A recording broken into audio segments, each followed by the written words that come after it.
Maker क्यों लगाया? क्योंकि मोबिस टाइप 2 वाले को हाई रिस्क होता है कि वो थर्ड डिग्री हार्ट ब्लॉक में कन्वर्ट हो जाए। इसलिए हम मोबिस टाइप 2 वाले को भी पेस मेकर लगाएंगे, थर्ड डिग्री हार्ट ब्लॉक वाले को भी पेस मेकर लगाएंगे। आई होप सब लोगों को बात समझ आई है। आगे चले, आगे लिखें जी। Atrial fibrillation, very important. सबसे पहले मेरी बात याद है, एट्रियल फिब्रिलेशन की हेडिंग दे दें। ये किसका मुझे नेट ये कनेक्शन बताएं है मेरा? जी ब्रदर, आपका माइक्रोफोन ऑन है। उसामा, डॉक्टर उसामा। हाँ चले, अच्छा अब मेरी बात सुने। एट्रियल फिब्रिलेशन में क्या होता है? आपके एट्रिया के अंदर जो इलेक्ट्रिकल एक्टिविटी है वो एबनॉर्मल हो जाती है।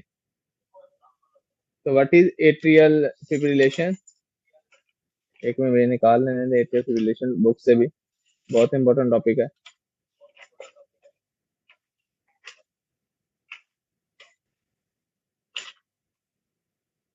एट्रियल फिब्रिलेशन क्या हेडिंग देना? तो एट्रियल फिब्रिलेशन क्या है जी? आपके जो एट्रिया हैं इनके अंदर अबनॉर्मल इलेक्ट्रिकल एक्टिविटी, ये देख लो, ये उसने हैप्पैजार्ड से लिखा हुआ ना। नॉर्मली क्या होता है, एसए नोड से इंपल्स आती है एवी नोड में, और एवी नोड से भी बंडल ऑफ फिश में जाती है। एट्रियल फिब्रिलेशन में क्या होता है, इलेक्ट्रिकल इंपल्स जो होती है, आप इलेक्ट्रिकल एक्टिविटी जो होती है एट्रिया की, वो एबनॉर्मल हो जाती है। अच्छा, अब ये जो एट्रियल फिब्रिलेशन है, ये इलेक्ट्रिकल एबनॉर्मेलिटी अराइज कहां से होती है? कौन सी जगह से इलेक्ट्रिकल एबनॉर्मेलिटी अराइज होती है? जहां पे आपकी पल्मोनरी वेन्स जो लंग्स से ऑक्सीजनेटिव ब्लड लेके आती हैं, जहां से पल्मोनरी वेन्स आपके लेफ्ट एट्रियम में एंटर होती हैं, उस एंट्री पॉइंट पे ये एबनॉर्मेलिटी होती है, वहां से ओरिजिन होता है। तो लेटर एट्रियल वालों पे किया। फिब्रिलेशन के, एट्रियल फिब्रिलेशन की ओरिजिन साइट क्या हुई जिब्रोस? Pulmonary veins, pulmonary veins, left atria से एट्रियल फिब्रिलेशन राइज होती है। बात समझ आई? आपसे क्या पूछ ले, एट्रियल फिब्रिलेशन क्या है? Yes sir. एट्रियल फिब्रिलेशन है जी इलेक्ट्रिकल, आपकी जो एबनॉर्मेलिटी है of atria, originated from, origin क्या है, from pulmonary veins, entrance of pulmonary veins into left atrium. Paper का फेवरेट क्वेश्चन है कि एट्रियल फिब्रिलेशन का ओरिजिन पॉइंट क्या है, वहां से राइज होती है, वहां से इलेक्ट्रिकल एबनॉर्मेलिटी एबनॉर्मेलिटी होती है। और जाहिर है जब ऐसे है ना, पानी में करंट छोड़ो तो पूरे पानी में फैल जाता है, यस और नो? जो करंट होगा, बिजली यस बिजली का जो सर। करंट तार किसी पानी में गिर जाए तो पूरे पूरे वो पानी में करंट फैल। इसी तरह जब वो वहां पे लेफ्ट पल्मोनरी, जहां जहां पे पल्मोनरी वेन्स लेफ्ट एट्रियम में, वहां पे एबनॉर्मेलिटी होगी, इलेक्ट्रिकल एक्टिविटी डिस्टर्ब होगी, वो फिर पूरे एट्रिया के अंदर ही एबनॉर्मेलिटी स्प्रेड हो जाएगी। ये देख रहे हो, दोनों एट्रिया इन्वॉल्व हो गए जी ब्रोस। तो रिजल्ट क्या यस निकलेगा? सर। रिजल्ट आपके एट्रिया प्रॉपरली डेपोलराइज नहीं होंगे, इसीलिए ईसीजी के ऊपर कोई भी प्रोमिनेंट पी वेव नहीं होगी। Number one, no discrete, DISCRETE, no discrete P wave. अच्छा, नंबर वन। नंबर टू, क्या जब इधर से इलेक्ट्रिक इंपल्स जनरेट हो रही है, अब आपका एट्रिया तो ऐसे नोड पे डिपेंड ही नहीं कर रहा, अब तो वो सारी इलेक्ट्रिकल एक्टिविटी जो है वो आपकी वो पल्मोनरी वेन्स वाले एरिया से हो रही है, वहां पे एबनॉर्मेलिटी है। तो क्या जब एट्रिया के अंदर इलेक्ट्रिकल एक्टिविटी एबनॉर्मल होगी, वो इलेक्ट्रिकल एक्टिविटी एवी नोड को ट्रांसफर होगी कि नहीं होगी?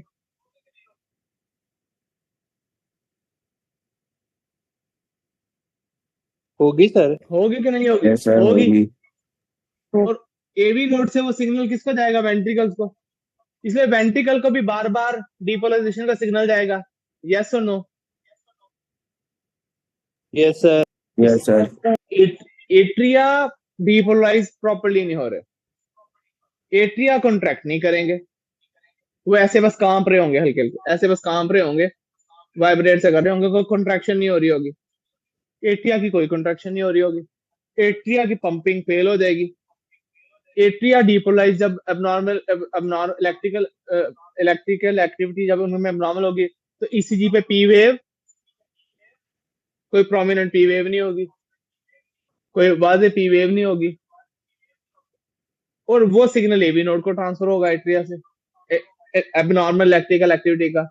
एवी नोड बार बार वेंट्रिकल को कहेगा डिपोलाइज का, तो वेंट्रिकल बार बार डिपोलाइज होंगे। क्या वेंट्रिकल ये रेगुलरली डिपोलाइज होंगे, जब दिल करेगा हो जाएंगे, जब दिल करेगा डिपोलाइज, और बार बार डिपोलाइज होंगे। यस और नो। Yes sir. तो क्या ईसीजी पे क्यूआरएस कॉम्प्लेक्सेस आएंगे, आएंगे, वेंट्रिकल के डिपोलाइज होने के आएंगे, लेकिन वो क्यूआरएस कॉम्प्लेक्सेस कभी करीब कभी एक दूसरे से दूर, कभी करीब कभी एक दूसरे से दूर, उनका जो इंटरवल है वो आपस में क्या होगा, किसी का भी मैच नहीं इरेगुलर। करेगा, इरेगुलर होगा, पी वेव आनी नहीं। और जो क्यूआरएस कॉम्प्लेक्सेस है वो क्या होंगे, कभी करीब कभी दूर, कभी करीब कभी दूर, कभी करीब कभी दूर, कभी वेरिएबल डिस्टेंस होगा उनके आपस में, क्योंकि एवी नोड बार बार पीछे से, एवी नोड को कौन स्टिमुलेट कर रहा है, वो electrical abnormal electrical activity in atria, AV node बार बार इंपल्स जनरेट कर रहा है। तो क्यूआरएस कॉम्प्लेक्सेस ईसीजी पे क्या नजर आएंगे, इरेगुलर, इरेगुलर। इरेगुलर। इरेगुलर। कोई ईसीजी पे पी वेव होगी, no discrete P wave, this is called atrial fibrillation. अब आप मुझे लुक, गौर से देखो, क्या कोई प्रॉपर पी वेव नजर आ रही है, नो सर। क्यूआरएस कॉम्प्लेक्सेस ये करीब है, इसका गैप देखो, फिर इसका देखो, फिर इसका देखो, फिर इसका देखो, फिर इसका देखो, क्या क्यूआरएस कॉम्प्लेक्सेस का गैप आपका क्लियर है, नॉर्मल है, नो इक्वल है। No sir. यही दो चीजें आपने फोकस करनी है, आपका एपी पकड़ा जाना है।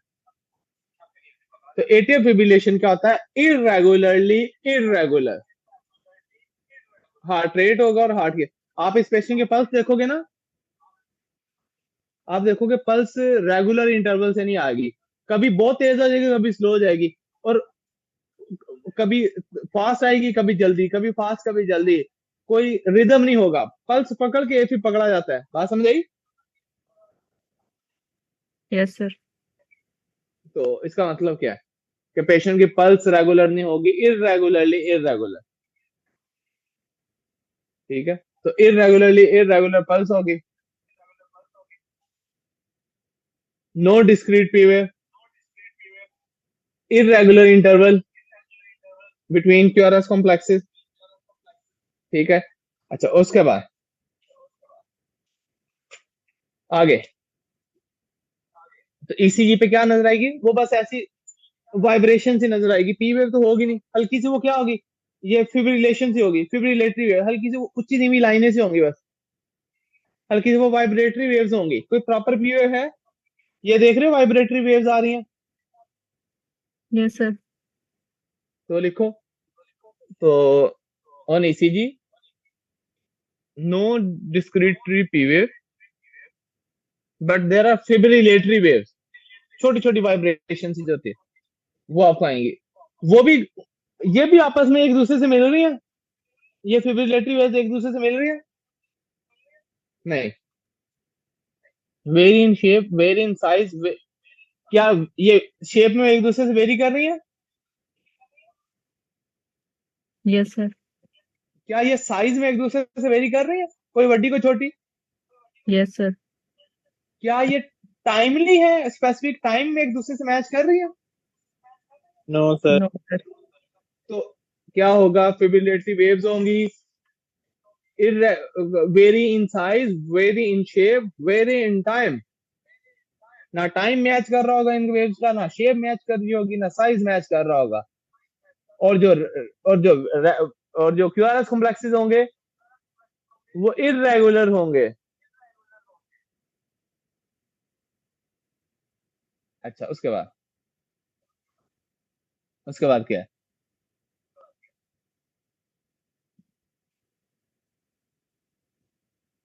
काजेस क्या है?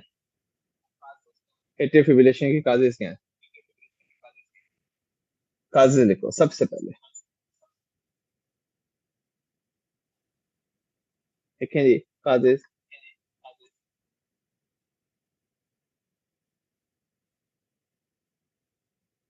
Most common risk factor, hypertension, BP high होना।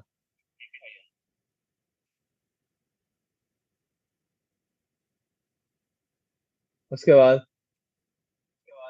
कोरोनरी आर्टरी डिजीज, जैसा हार्ट अटैक है, अंजाइना है, कोई भी कोरोनरी आर्टरी का मसला हो, कोरोनरी आर्टरी डिजीज। उसके बाद अगर हम काजेस की बात करते हैं तो लिखें जी, pulmonary hypertension, pulmonary disease, lungs की डिजीज भी कर सकते हैं, pulmonary disease, rheumatic heart disease.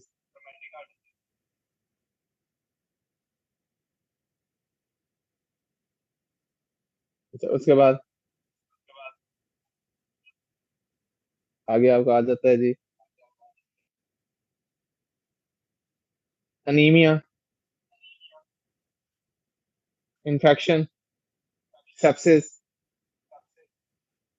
कि आप हॉस्पिटल में, हाउस जॉब में देखोगे, नमोनिया हो गया साथ एफी हो जाता है, कॉमन है, बहुत कॉमन है। हाइपरथायराइडिज्म, शराब, अल्कोहल, अनीमिया,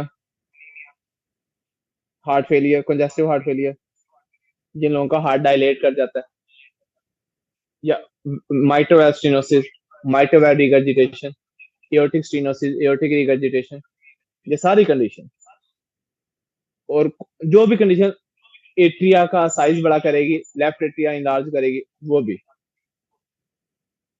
तो ये सारी कंडीशंस क्या हैं जी, एट्रियल फिब्रिलेशन की एटियोलॉजी में आएंगी। सिम्टम्स क्या होंगे? लोगों को पता ही नहीं होता है एफib है,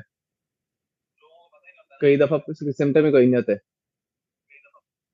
इसका मतलब एफib में एसिम्टोमेटिक पेशेंट भी हो सकता है। वो क्या होता है, वो समटाइम इंसिडेंटल फाइंडिंग होती है। सिम्टम्स क्या आ रहे होंगे? अगर सिम्टम आएंगे तो क्या आएंगे? Shortness of breath, chest pain, dizziness, palpitation, fatigue, dizziness, palpitation, fatigue. उसके बाद अगर बहुत ज्यादा एफib सीवियर हो जाए, पेशेंट का बीपी कोलैप्स हो सकता है, कार्डियोजेनिक शॉक, ये सारी कंडीशंस होंगी। एक मिनट होल्ड कीजिएगा। अम्मी का है, बस थोड़ी देर तक। माँ जी टीवी चला दो, उधर आ जाओ। हाँ जी, आ जाओ, बस क्लास खत्म होने वाली, फिर मैं आना। हाँ जी, आधा घंटा, बस आधा पौना घंटा। अच्छा, तो भी ठीक है ना? चल, हाँ जी, ओके ओके ओके। असलम बात सुनो, नहीं जब तक मैं क्लास से फ्री नहीं होता आपने कहीं नहीं जाना, अम्मी के लिए। कितने चलना? नहीं जाना, कितने नहीं जाना, अम्मी घर में के लिए। मैं फ्री होता हूँ फिर चले जाना। इधर बैठो अम्मी के पास। नेक्स्ट लिखे। अच्छा, उसके बाद है जी अपना काजिज हो गई। उसके बाद है जी, मेरी आवाज आ रही है आप सब लोगों को? Yes, sir. अच्छा, उसके Yes, बाद sir. नेक्स्ट लिखें जी। उसके बाद है जी, अल्लाह थोड़ा भला करे, कार्डियोजेनिक शॉक हो सकता है। अच्छा, अब मुझे एक बात बताएं, सिंपल सी बात है, क्या एट्रिया जब कॉन्ट्रैक्ट नहीं करेगा, एट्रियम में थॉमस बनने का रिस्क है? Yes, sir. sir. Yes, sir. तो क्या एट्रियल फिब्रिलेशन में थ्रोम्बस बन सकता है, क्लॉट बन सकता है? क्या वो एट्रिया से थ्रोम्बस निकल के, क्लॉट निकल के एट्रिया से वो थ्रोम्बस लेफ्ट वेंट्रिकल में आ जाए, क्या पेशेंट को इस्केमिक स्ट्रोक हो सकता है? Yes, brain sir. की आर्टरी Also. ब्लॉक हो सकती है स्ट्रोक से, Yes, sir. उस थ्रोम्बस से? Yes, sir. अच्छा, उसके बाद सेकंड नंबर पे, क्या वो एट्रिया के अंदर से थ्रोम्बस निकल के इंटेस्टाइन की आर्टरी में आ सकता है? क्या इंटेस्टाइन की आर्टरी ब्लॉक होने से इंटेस्टाइन का इस्कीमिया हो सकता है, जिसे हम क्या कहते हैं, मेसेंटेरिक इस्कीमिया? मतलब इंटेस्टाइन की आर्टरी ब्लॉक हो जाए, उसे मेसेंटेरिक इस्कीमिया कहते हैं, स्मॉल इंटेस्टाइन डैमेज हो जाएगी। पॉसिबल है, यस और नो? Yes, अच्छा, sir. उसके बाद क्या वहां से क्लॉट निकल के टांगों बाजू में आ जाए, क्या लिम की गैंग्रीन हो सकती है? लिम का इस्कीमिया हो सकता है? एक्यूट लिम इस्कीमिया हो सकता है? Yes, sir. एक्यूट लिम इस्कीमिया हो सकता है, यस और नो? Yes, sir. हो सकता है. अच्छा, हो सकता है, Sir. ये सारी कंडीशंस पॉसिबल है। अच्छा, अगली बात, इसकी इन मैंने डायग्नोज क्या है, ईसीजी करेंगे, ईसीजी पे एफib डायग्नोज हो जाता है। ये कौन सा पकड़ना मुश्किल है ईसीजी पे? अब आप एफib की ईसीजी पहले देख लें, फिर आगे चीजें मैं बाद में बताता हूँ। लुक लुक ऐसी इससे भी प्यारी प्यारी ईसीजी मिलती हैं, आप देखोगे यार, आर आर गैप ही कोई नहीं है, कोई कोई सिमिलरिटी है ही नहीं, कभी वध गया घट गया, वध गया घट गया, वध गया घट गया, कोई पी वेव नहीं है, वो वाइब्रेशन से बस आ रही है। ये टिपिकल क्या है? AFib. एफib। मैं आपको बार बार बता रहा हूँ, इसको जरूर करो, हाउस जॉब आपकी पूरी ईसीजी पे गुजरनी है। अगर आपको ईसीजी देख के इतना भी ना हो कि यार ये ईसीजी देखी है, क्योंकि ये कंडीशंस क्यों जरूरी है? आपने ईसीजी देखा, मैं कहा नॉर्मल है, टेस्टी सेगमेंट उसका वो छत छत जितना ऊंचा था, आपने नॉर्मल कह दिया, बंदा तो मार दिया ना आपने नॉर्मल कह के, ऐसा ही है सर. यस और नो? क्योंकि उसने कुछ सेकंड लगाने हैं, कुछ मिनट्स में आएंगे। आपने कहा ईसीजी नॉर्मल है, इसको वैसे ही चेस्ट पेन हो रही है, इसको निमोनिया की चेस्ट पेन है, बंदा पता लगा बंदा ही मार गया। इसीलिए ईसीजी को सीरियस लेना है और कोशिश करनी है हाउस जॉब पे ईसीजी पकड़ के बार बार पीछे पड़ो सीनियर के कि सानू दसो की है ਇਹਦੇ 'ਚ। समझ आ गई जी ब्रोस? Done, sir. नेक्स्ट, उसके बाद क्या जी? अब आगे आपको मैं बताता हूँ, अब मैं बताता हूँ ईसीजी एफib का मैनेजमेंट क्या है। देखो जी, वाइट पेज,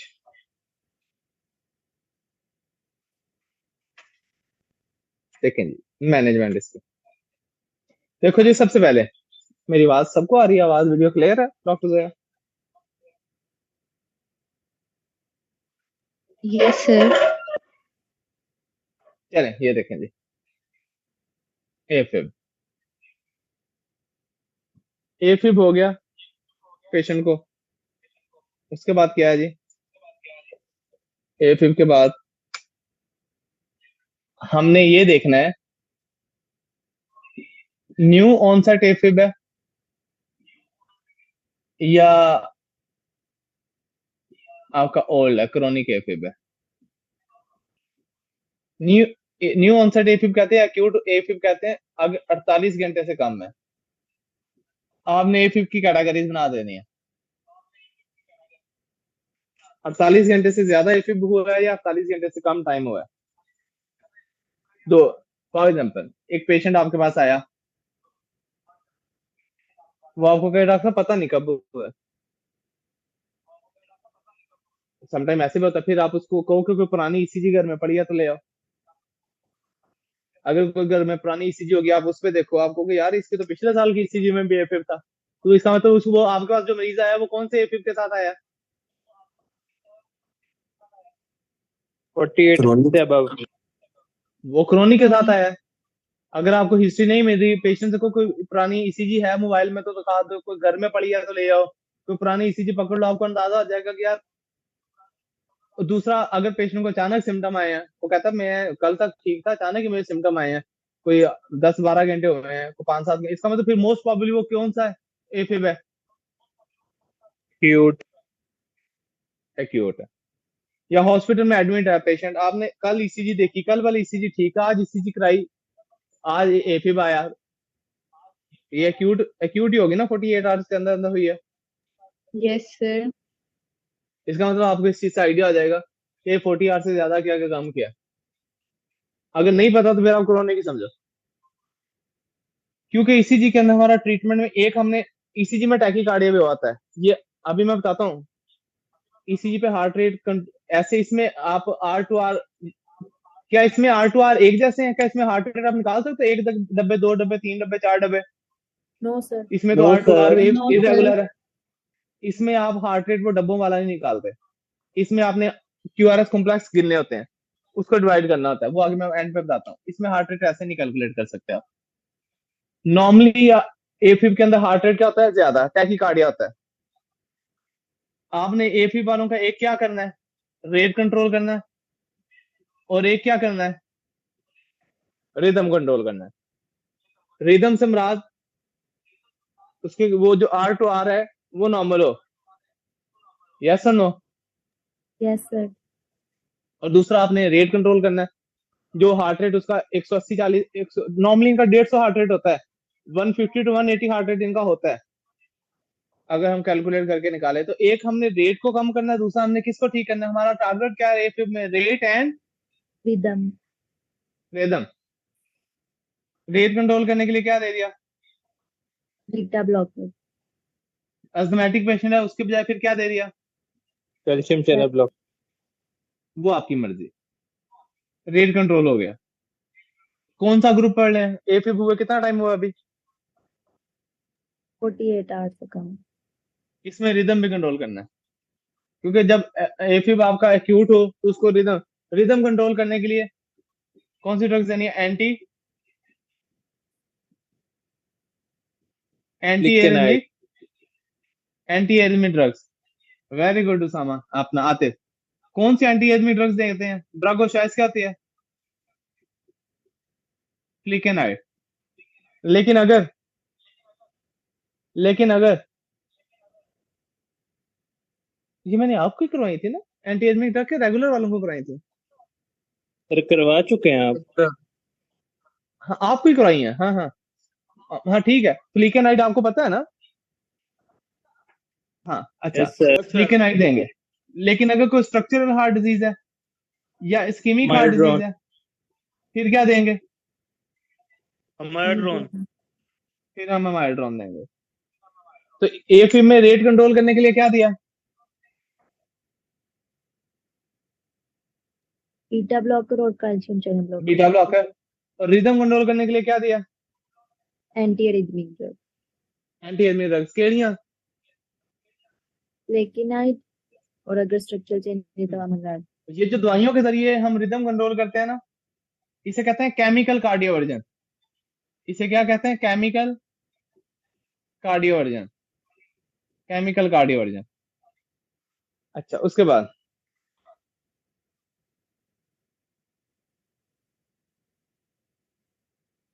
नेक्स्ट,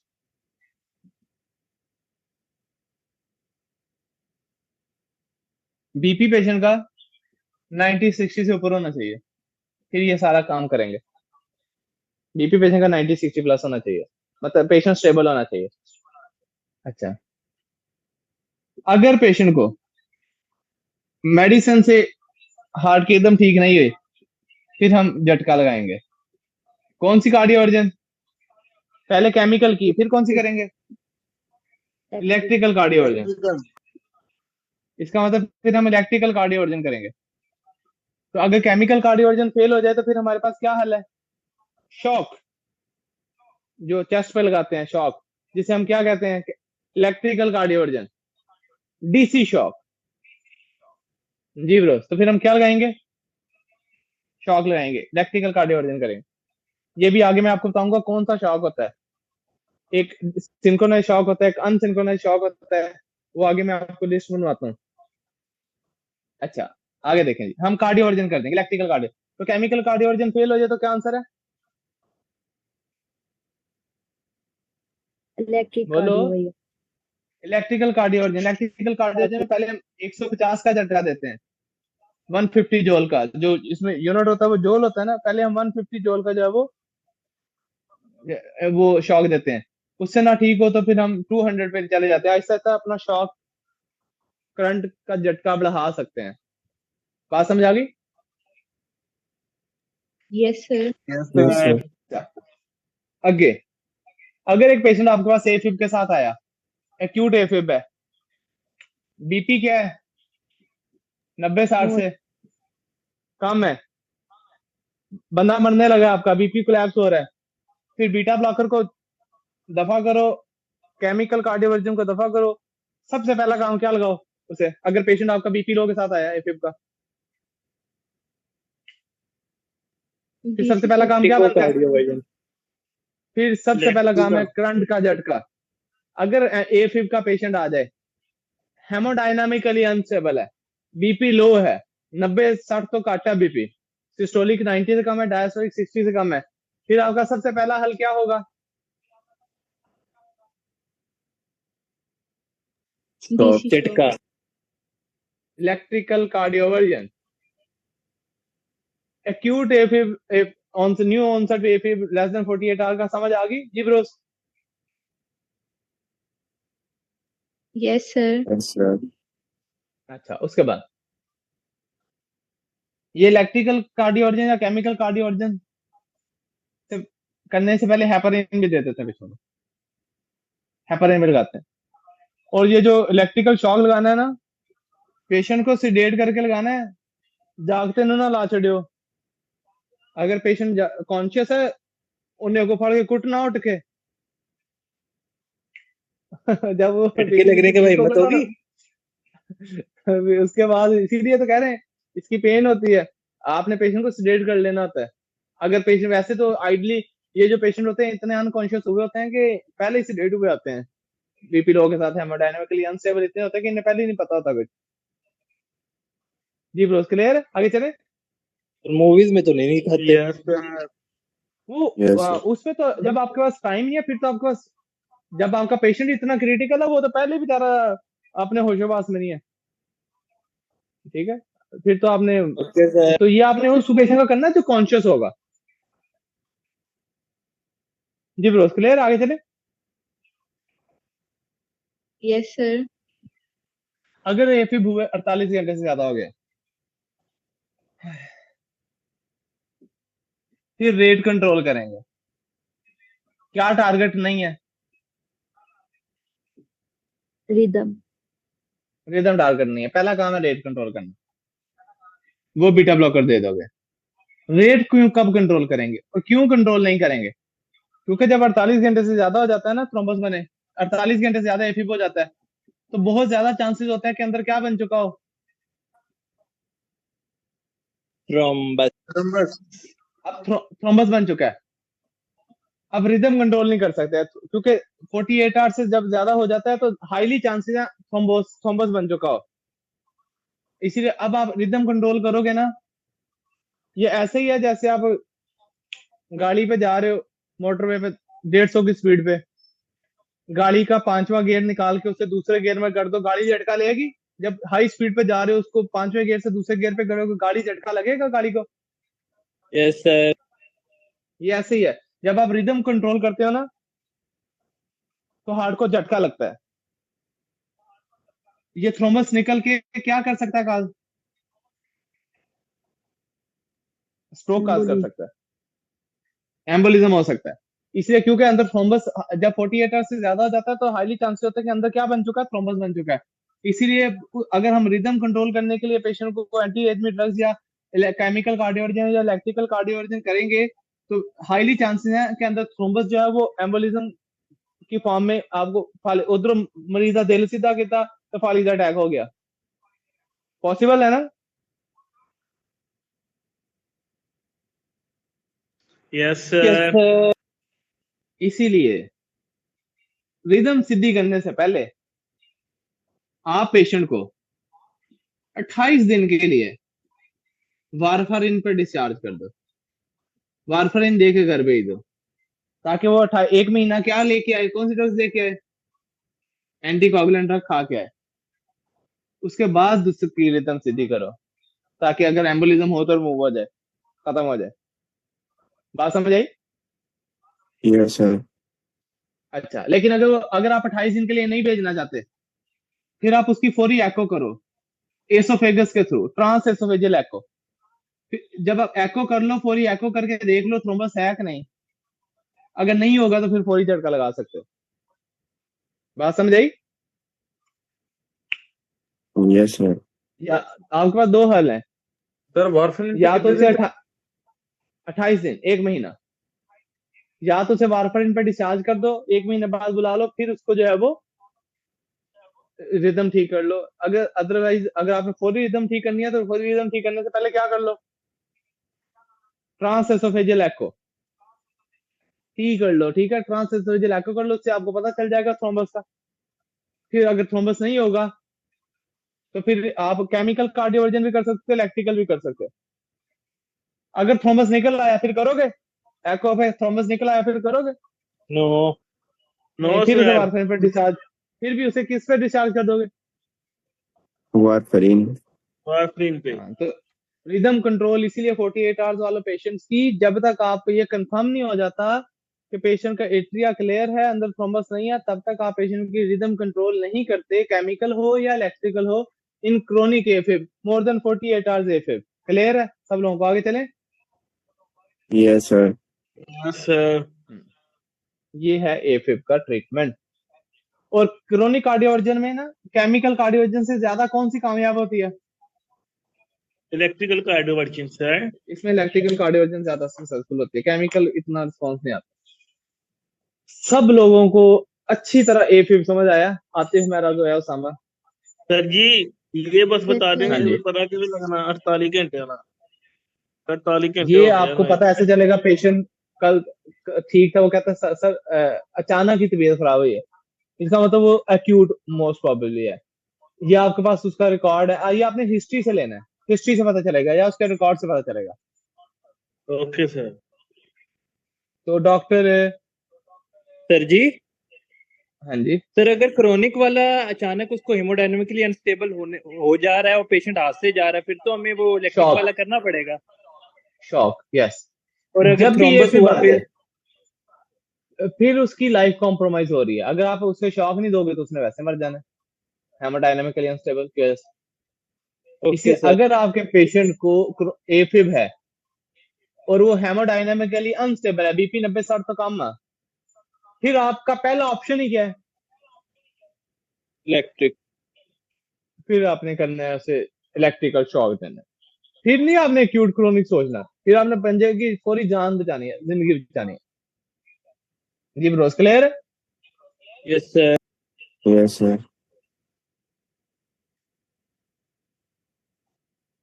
अक्सर जो है ना, एओर्टिक स्टीनोसिस वाले पेशेंट सडन आते हैं, कि एओर्टिक स्टीनोसिस वाला पेशेंट जो होता है वो अगर अचानक उसकी तबीयत खराब हो गई है ना, इसका मतलब उसे एफिब हो गया। तो अक्सर वैसे होता है क्वेश्चन में। डॉक्टर मोमिन फ्रॉम कराची, माइक्रोफोन ऑन करें। सर मैं थोड़ा फ्रेंड के घर पे क्लास दे रहा हूँ, सॉरी। अच्छा चले, कोई बात नहीं। Doctor Zoya, yes sir. Revise करें एफिब।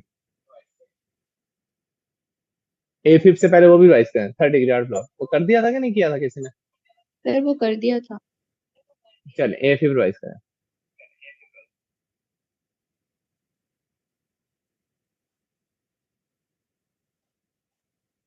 जी सर। जी जी रिवाइज करें।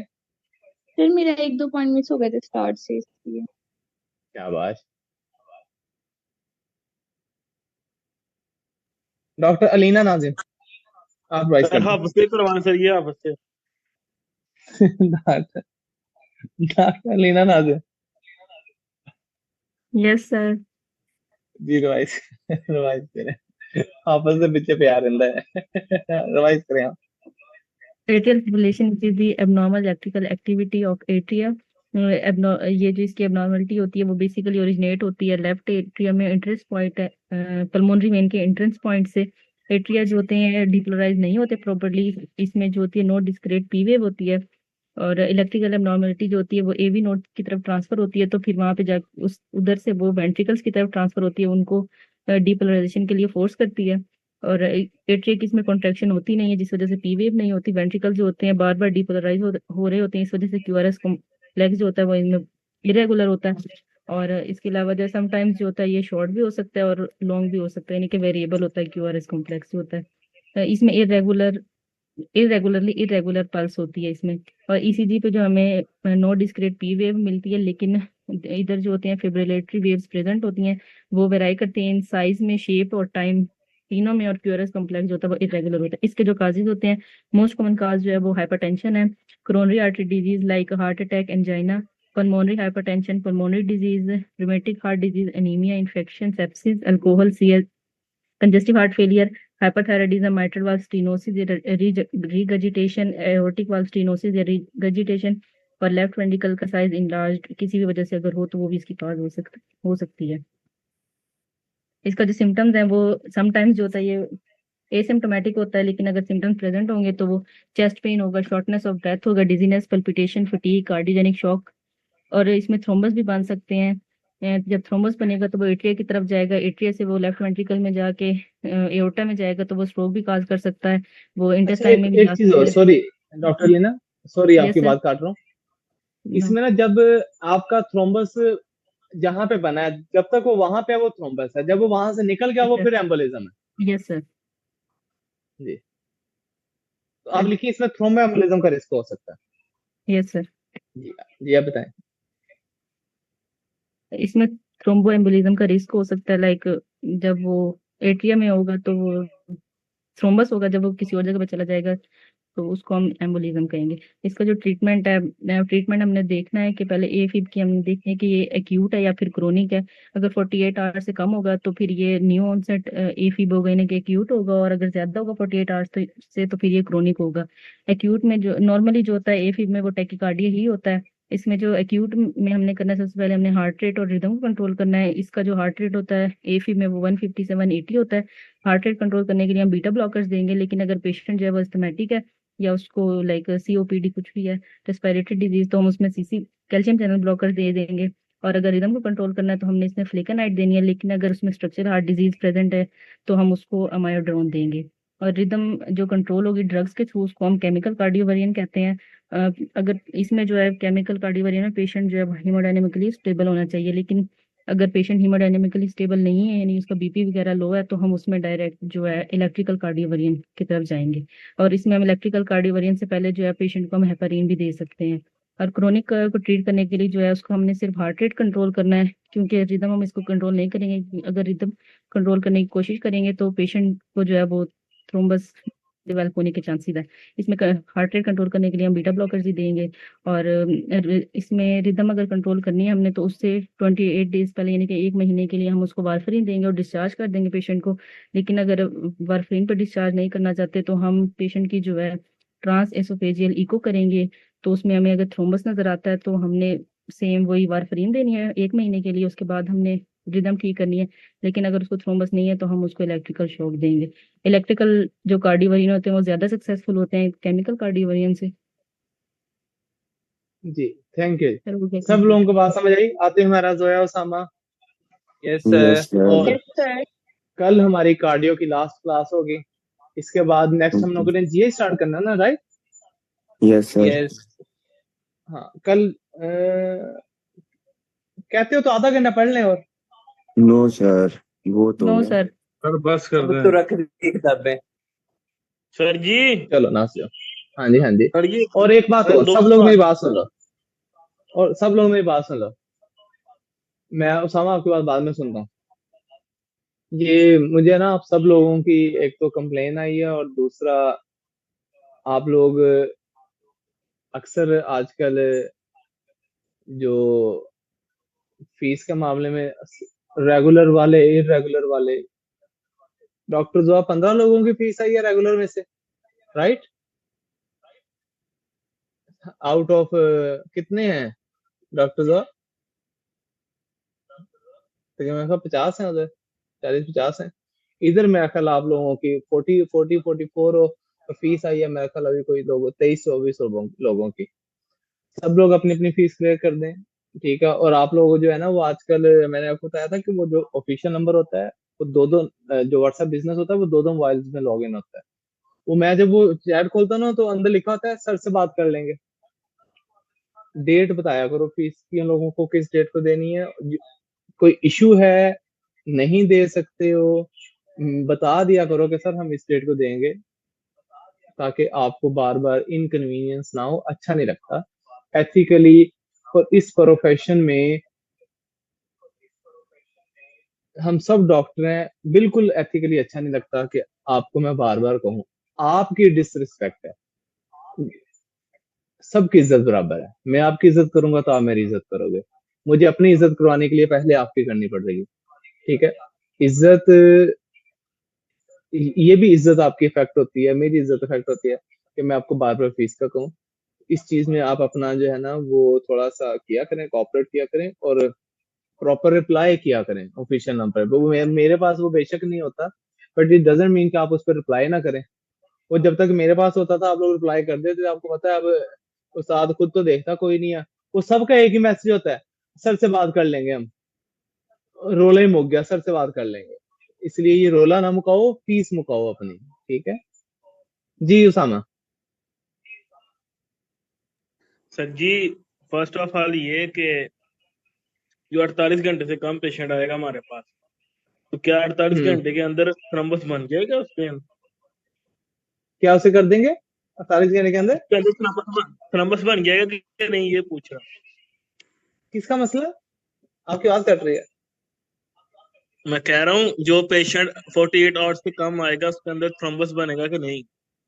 नहीं नहीं, 48 आवर्स के अंदर लेस लाइकली होता है। उसमें आप विदाउट एको पेशेंट को इलेक्ट्रिकल कार्डियोवर्जन कर देते हैं। ठीक है सर। और जो क्रोनिक वाला पेशेंट आएगा, वो क्या कहते हैं, उसे उसमें हमने उसमें एको के बगैर नहीं करनी।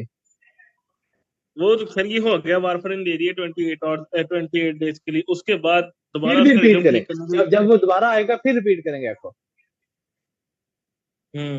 ओके सर जी, ओके।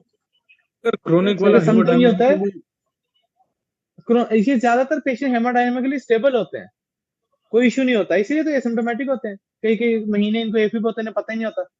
इसलिए तो कह रहा हूँ कि ये अक्सर हेमोडायनामिकली स्टेबल होते हैं।